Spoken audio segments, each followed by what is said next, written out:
श्री स्वामी समर्थ. शुभ सकाळ सगळ्यांना. तर आजपासून मी ते गुरुपौर्णिमेपर्यंत 7 दिवसाचं स्वामी चरित्र पारायण करणार आहे. तर त्यामुळे मी आता पूजा मांडून घेणार आहे.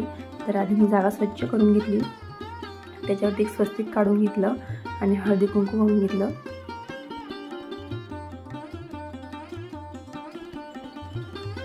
तर चौरंग ठेवायचं. तुमच्याकडे पाट असेल तर तुम्ही पाट पण ठेवू शकता. नंतर त्याच्यावरती वस्त्र अंथरून घेतलं आणि मग दिवा प्रज्वलित करून घेतला. तर येत्या 10 तारखेला गुरुपौर्णिमा आहे, तर त्यामुळे मी स्वामी चरित्राचं पारायण करणार आहे. तर तुम्ही गुरुचरित्राचंही पारायण करू शकता किंवा संक्षिप्त श्री गुरुचरित्राचंही पारायण करू शकता. तर आता बाकी आहे 7 दिवस, तर त्यामुळे 7 दिवसाचं पारायण करणार आहे.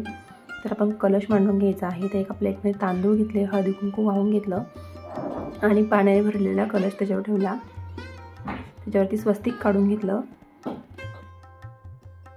एक सुपारी आणि एक नाणं टाकायचं आहे. नंतर 5 आंब्याची पानं लावली,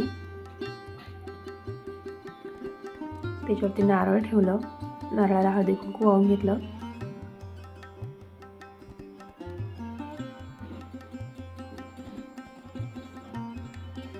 नंतर स्वामींचा फोटो स्वच्छ पुसून घेतला, त्याला अष्टगंध लावला आणि फुलांची माळ घालून घेतली.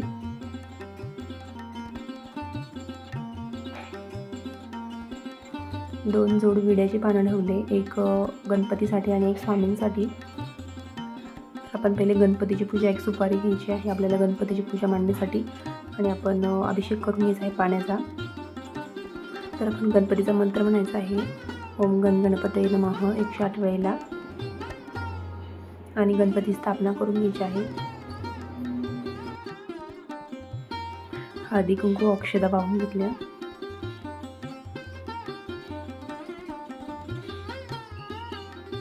तुम्ही गणपतीची मूर्तीही मांडू शकता.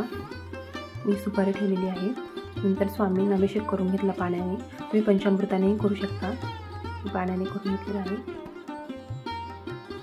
तर आपण श्री स्वामी समर्थ मंत्र म्हणायचा आहे आपल्याला 108 वेळेला.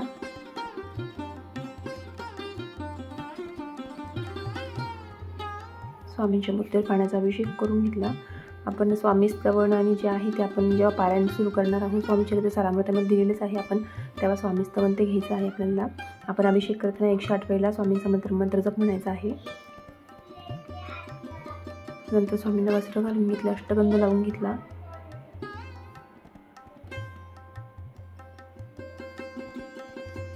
आपण स्वामी चरित्र सारामृत हे 21 दिवसाचंही पारायण करू शकतो किंवा 11 दिवसांचं किंवा 7 दिवसांचं.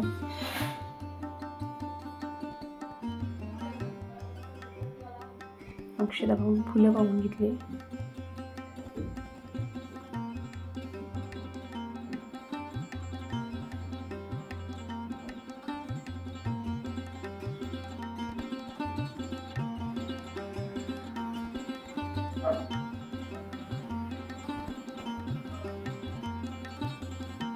नंतर शंख आणि घंटा ठेवून घेतली.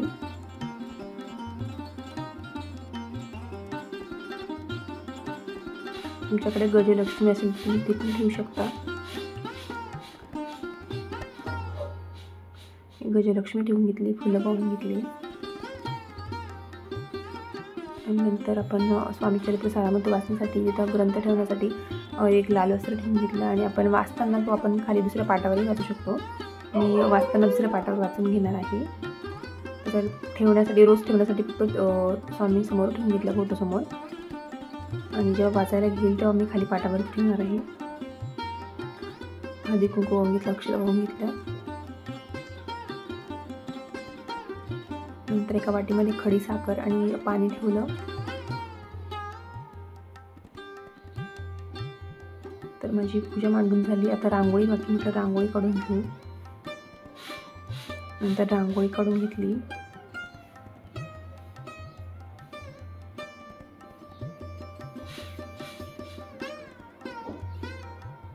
छोटीशी रांगोळी काढून घेतली. तर बघा, अशी झाली माझी पूजा. तुम्हाला कशी वाटली माझी पूजा मांडणी मला कमेंट करून सांगा. माझ्या व्हिडिओला लाईक करा, सबस्क्राईब करा, शेअर करा. श्री स्वामी समर्थ.